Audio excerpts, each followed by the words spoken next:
नमस्कार, मैं हूं संजय शर्मा। आप देख रहे हैं 4 PM न्यूज नेटवर्क।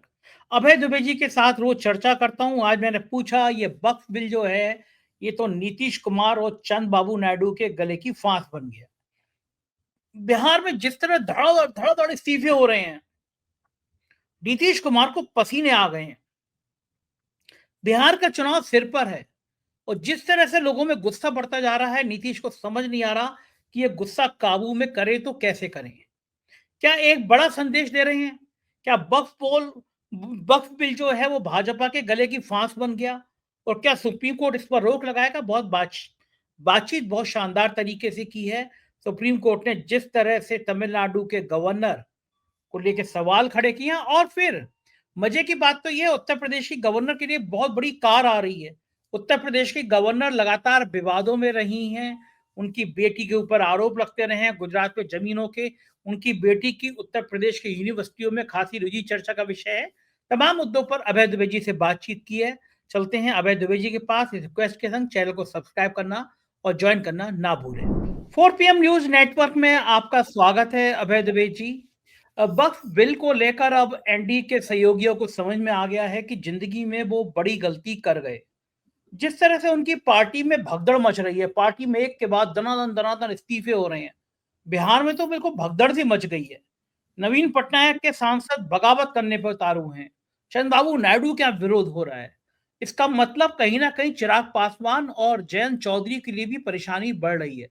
पूरे देश में ममता बनर्जी ने ऐलान कर दिया कि आप परेशान मत होइए मुस्लिम भाइयों, यहाँ पे वक्फ हम लागू नहीं होने देंगे। एक पूरे देश में जिस तरह का एक विरोध अचानक खड़ा हुआ वक्फ बिल को लेकर, भारतीय जनता पार्टी को उम्मीद नहीं होगी कि सहयोगी दलों के ऐसे पसीने आ जाएंगे। और बिहार तो खास तौर से जिस तरह से दनादन दनादन इस्तीफों की झड़ी लग गई है, एक के बाद एक इस्तीफे हो रहे हैं। चुनाव से पहले बिहार का सारा समीकरण बिगड़ता हुआ चला जा रहा है। क्या लग रहा है कि वक्फ में एक बड़ी गलती कर गई है? सुप्रीम कोर्ट में भी सुनवाई तय हो गई है, क्योंकि अब बहुत सारी याचिकाएं सुप्रीम कोर्ट तक पहुंची हैं। क्या लग रहा है ये कानून अब गले की हड्डी ना बन जाए मोदी सरकार की? कहीं ऐसा ना हो नायडू और नीतीश कुमार एंड टाइम पे अब टाटा बाय बाय कर लें, क्योंकि उनको अपनी अस्तित्व बचाने की भी लड़ाई लड़नी पड़ रही है। क्या लगता है आपको?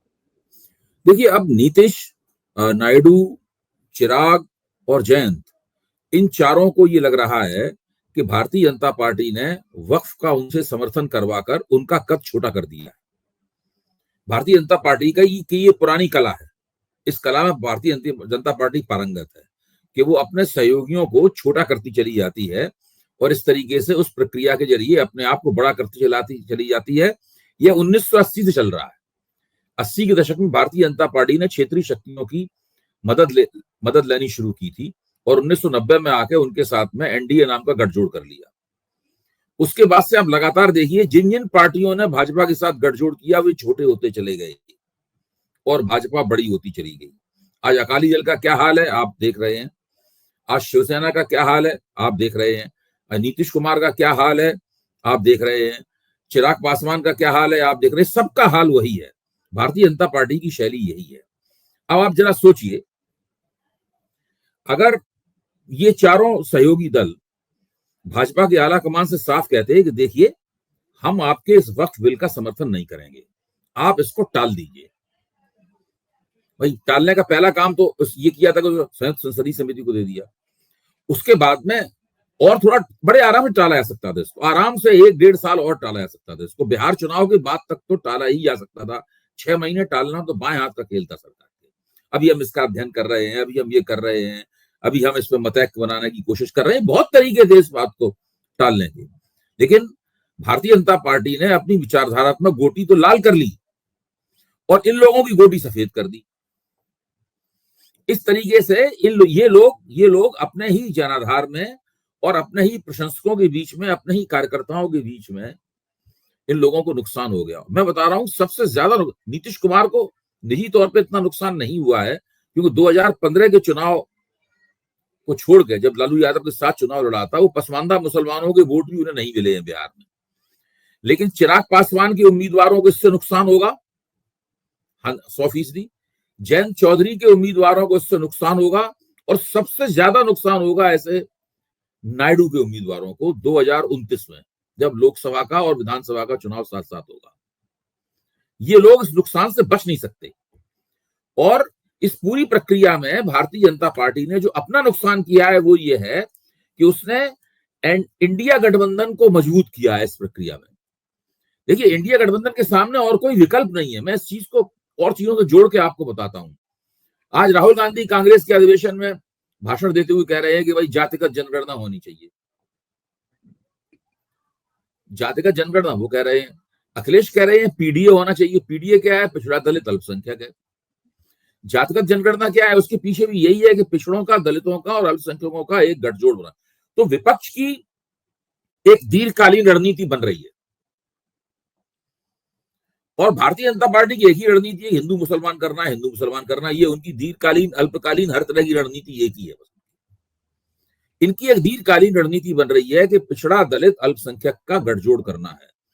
देखिए, पिछड़ा दलित अल्पसंख्यक का गठजोड़ हुआ, भारतीय जनता पार्टी पूरे देश में चुनाव हार जाएगी। उसकी सीटें आधी रह जाएंगी, अगर ठीक से गठजोड़ हो जाए आधी रह जाएंगी, 50% रह जाएंगी सीटें भारतीय जनता पार्टी की। और जब पिछड़ा दलित गठजोड़ बनेगा तो दूसरे समुदायों के वोट भी उस तरफ खींचेंगे चुंबक की तरह। और ये एक बहुत बड़ा खतरा है। और इस खतरे को लेकर भारतीय जनता पार्टी के अंदर अंदर परेशानी भी है। समस्या उनकी ये है कि हिंदुत्व का कार्ड, कठोर सांप्रदायिकता यानी हिंदुत्व का कार्ड खेलने के अलावा उन्हें और कोई राजनीति करनी आती नहीं है। भाई आखिरकार क्या कारण है कि मोहन भागवत बनारस से आए, सीधे लखनऊ आए? योगी आदित्यनाथ से उनकी मुलाकात नहीं हुई, क्योंकि योगी आदित्यनाथ भी जानते थे कि ये हमसे मिलेंगे तो हमको नसीहत देंगे कि संभल अंबल ना करो। उनकी तो राजनीति संभल करने पर निर्भर है, खुदवाने पर निर्भर है उनकी राजनीति। इसलिए वो मिलने ही नहीं गए सरसंघचालक से। यानी जिस सरसंघचालक से अभय जी, मेरी जानकारी यह है कि सरसंघचालक काशी में थे, तो योगी आदित्यनाथ ने प्रधानमंत्री के 11 अप्रैल के दौरे के बहाने काशी का दौरा लगाया, लेकिन भागवत जी ने समय नहीं दिया। लखनऊ आए तो समय नहीं दिया। बदले में क्या हो रहा है कि करणी सेना को क्षत्रिय प्रदर्शन के लिए अनुमति दे दी गई है। और रामजी लाल सुमन दलित हैं, उनके घर पे हमला हुआ एक बयान के बाद, क्षत्रिय लोग शामिल थे।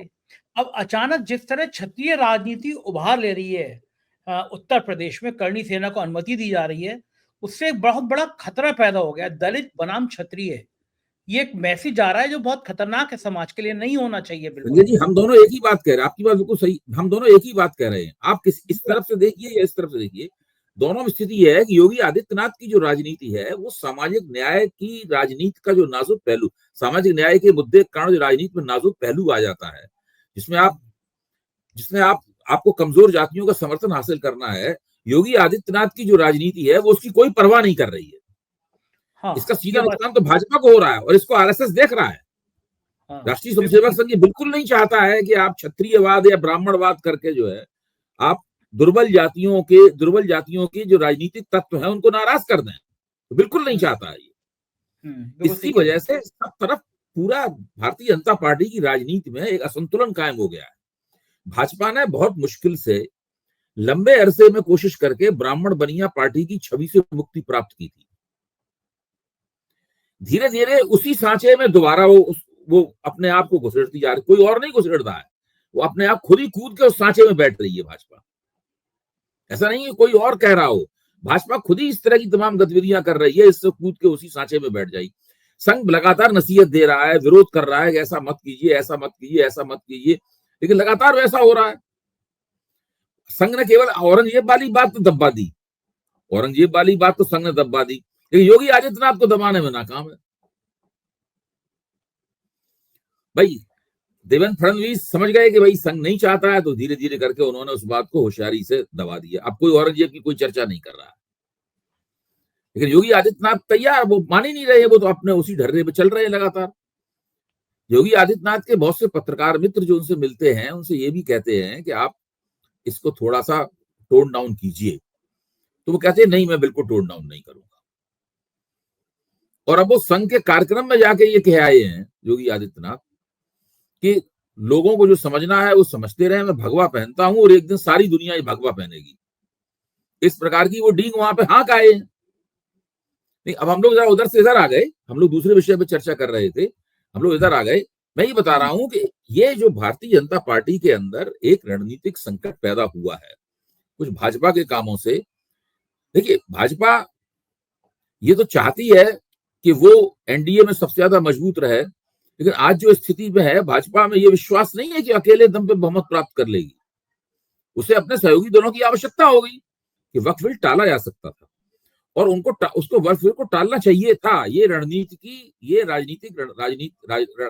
की जो पेचीदगियां हैं उनकी मांग थी, लेकिन भारतीय जनता पार्टी ने इन लोगों को दबाव में लिया और इनसे कहा कि आपको हम संयुक्त संसदीय समिति में आप कुछ सुझाव दीजिएगा, हम सुझाव मान लेंगे और उस स्तर के आधार पर आप कहिएगा कि हमारे सुझाव तो मान लिए गए।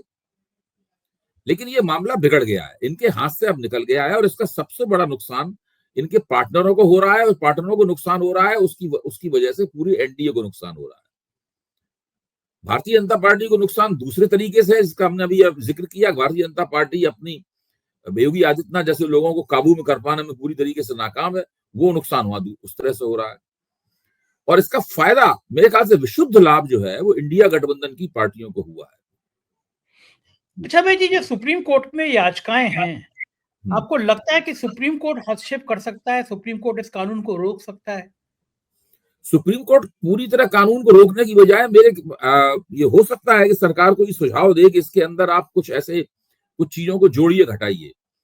क्योंकि तर्क ये होगा, अभिषेक मनु सिंघवी का और दूसरे वकीलों का तर्क ये होगा कि ये कानून जो है वो संविधान की जो कसौटियां हैं उस पर खरा नहीं उतरता और सुप्रीम कोर्ट इसी आधार पर इसकी जांच करेगा। और जो बुनियादी तर्क ही विपक्ष का ये है कि ये कानून की कसौटियों पर, संविधान की कसौटियों पर खरा नहीं उतरता और इस आधार पर सुप्रीम कोर्ट इस कानून में एक बड़े संशोधन का सुझाव दे सकता है। ये क्या, अगर ये सुझाव होगा, संशोधन का सुझाव होगा, तो क्या इसे मोदी सरकार की एक बड़ी हार के रूप में माना जाना चाहिए? निश्चित रूप से।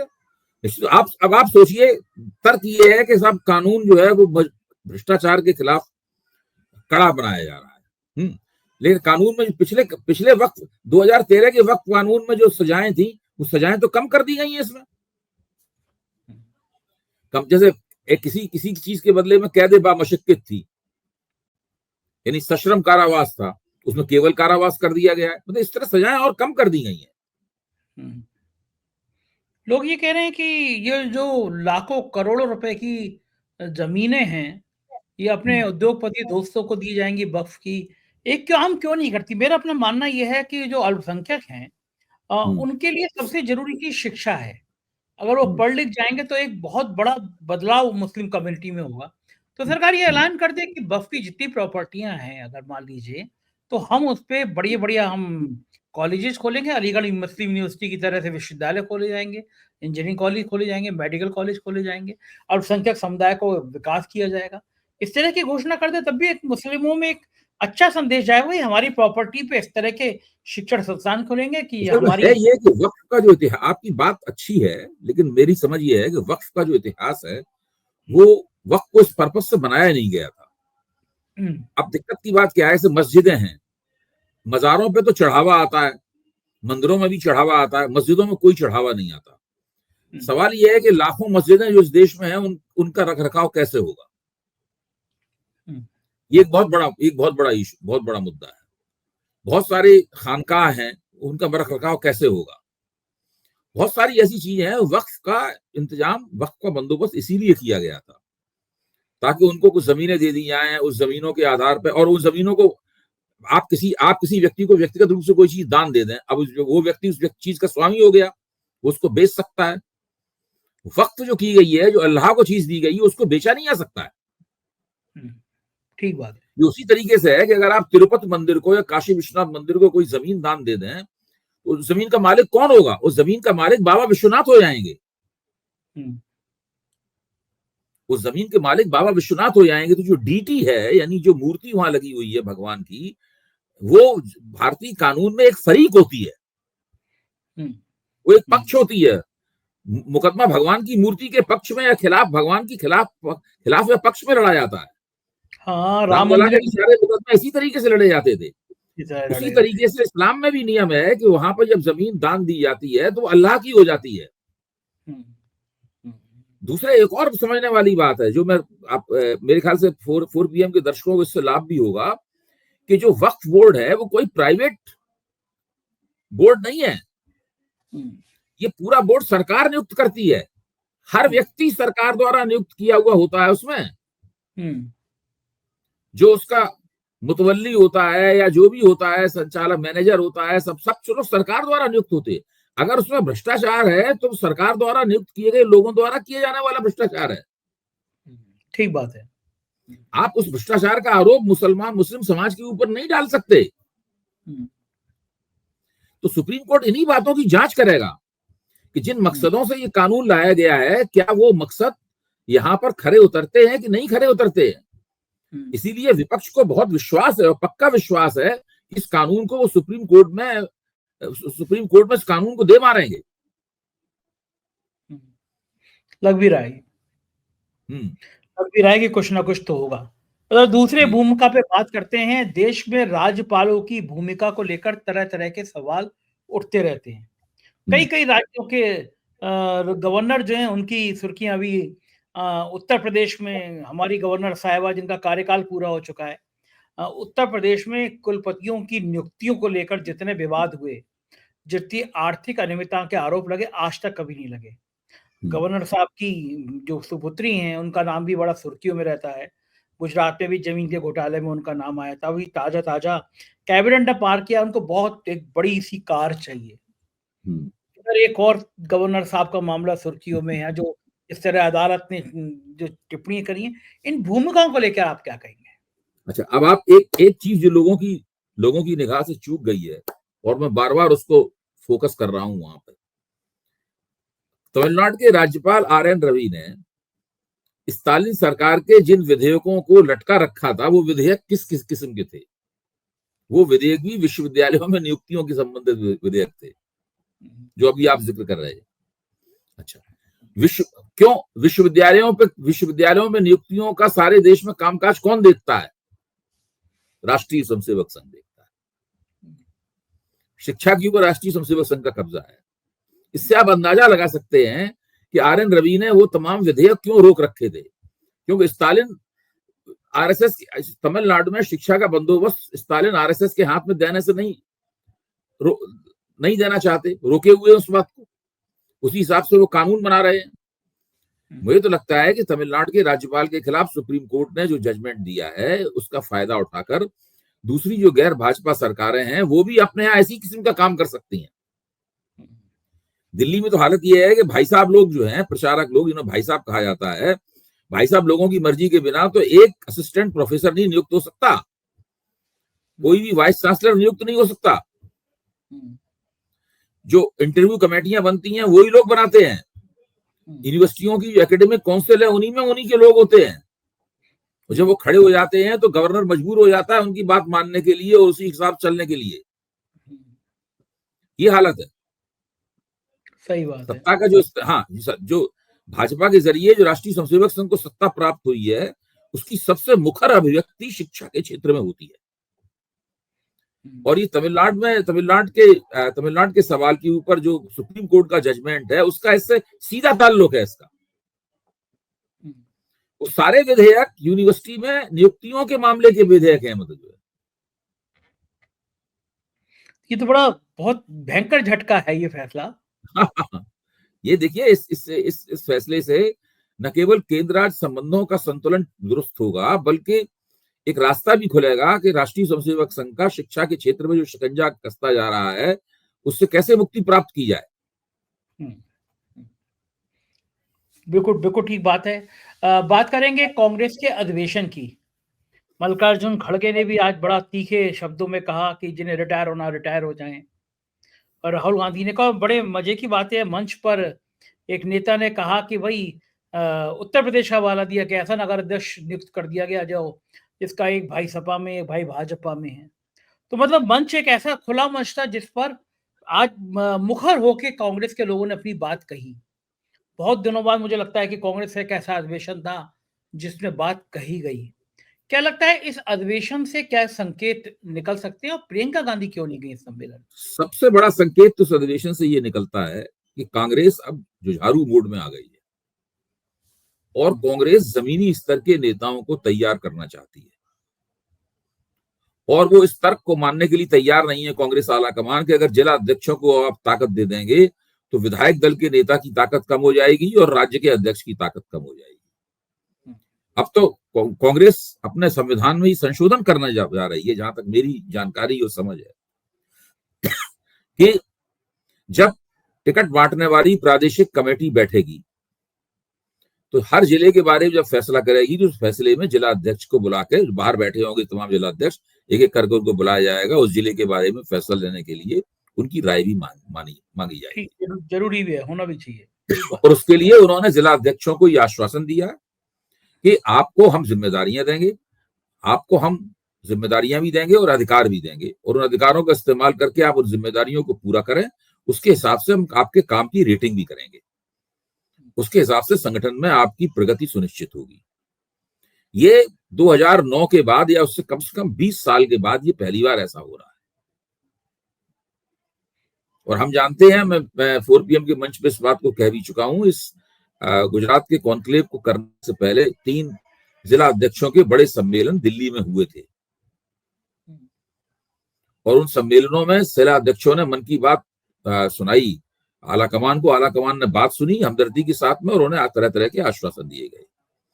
आप जिन उत्तर प्रदेश के जिस भाषण का जिक्र कर रहे हैं, अतुल मिश्रा जो वहां के उम्मीदवार थे, उनका भाषण था कानपुर के, उन्होंने ये कहा था ये, और उस पर तालियां बजाने वाले कौन थे? आला कमान के लोग तालियां बजा रहे थे उसकी। मंच पे बैठे लोग सोनिया गांधी तालियां बजा रही थी। इससे आप अंदाजा लगा सकते हैं कि कांग्रेस इस वक्त किस मोड में है। कांग्रेस अपना कील काटा दुरुस्त कर रही है और बॉटम अप संगठन को, बॉटम अप, टॉप डाउन नहीं, बॉटम अप ले जा रही है संगठन को। प्रियंका गांधी कहाँ है? किसी वजह से हो सकता है कि उसका कारण हमें नहीं पता है, उनको होना चाहिए था वहां पे, वो अच्छा होता वो होती, लेकिन कोई निजी वजह भी हो सकती है इसकी वजह से वो नहीं है, और तो कोई कारण नहीं हो सकता इसके पीछे। आपको क्या लगता है कि गुजरात में अधिवेशन को करने का सबसे बड़ा कारण क्या होगा? भाई इससे जुझारू, कांग्रेस की जुझारू स्पिरिट है वो उससे निकल के आती है ना भाई। आप भाजपा की सबसे बड़ी प्रयोगशाला है, सबसे बड़ा जो गढ़ है भाजपा का, 2 आदमी उस देश को चला रहे हैं, वो गुजरात के ही हैं, वहीं पे जाके सम्मेलन करना और सरदार ये ऐलान करना कि सरदार पटेल की पार्टी है ये कांग्रेस। वो लगातार ये ऐलान कर रहे हैं कि सरदार पटेल की पार्टी है, नेहरू इंदिरा की ही पार्टी नहीं है केवल। आप मल्लिकार्जुन खड़गे ने उद्घाटन भाषण दिया था, आप उसको पढ़ लीजिए, इंदिरा गांधी का नाम भी नहीं लिया उन्होंने उसमें, सरदार पटेल का नाम लिया है। कारण क्या है? देश भर में कुर्मी वोटों पे मैसेज है बहुत भयंकर वाला। कुर्मी वोट नहीं, देखिए भारतीय जनता पार्टी ने सरदार पटेल को एप्रोप्रिएट किया, उनका विनियोग किया, उनको हड़पने की कोशिश की कांग्रेस से, और एक सीमा तक कांग्रेस ने चूंकि ठीक से विरोध नहीं किया इसलिए वो कामयाब भी हो गए। और नेहरू को पटेल के खिलाफ खड़ा करते हैं, पटेल और नेहरू की टक्कर करवाते हैं, जबकि ऐसी कोई टक्कर थी नहीं इस तरह की। तो कांग्रेस उस पूरी गलती को दुरुस्त कर रही है और ये होना भी चाहिए। सरदार पटेल का राष्ट्रीय स्वयंसेवक संघ और भाजपा से कोई संबंध नहीं था, उन्होंने तो राष्ट्रीय स्वयंसेवकों पर प्रतिबंध लगाया था। ये तो बड़ा चर्चा में है कि जब गांधी जी की हत्या हुई थी तो उन्होंने आरएसएस के सरसंघचालक गुरु गोलवलकर को पत्र लिखा था कि जब गांधी जी की हत्या हुई तो आपके लोगों ने मिठाइयां बांटी, खुशियां मनाई। ये पत्र भी बड़ा चर्चा में है कि हाँ, तो बहुत पुरानी बात है। सब पहले अब देखिए, जब अधिवेशन के जरिए ये बातें आ रही तब चर्चा हो रही है, पहले बात ऐसी कही जाती थी, चर्चा नहीं होती थी। मैं 100 दफे तो मैं सुन चुका हूँ इस बात को। वो अच्छा, वो आपने जो औरंगजेब वाली बात कही तो ग्रोह की एक बात मुझे याद आ गई बड़ी मजेदार। इस औरंगजेब के बहाने उन्हें राजस्थान की दिया कुमारी के बारे में पूछा कि इनका औरंगजेब से क्या संबंध है। अब ग्रोह तो हर एक की जन्मपत्री निकाल देता है।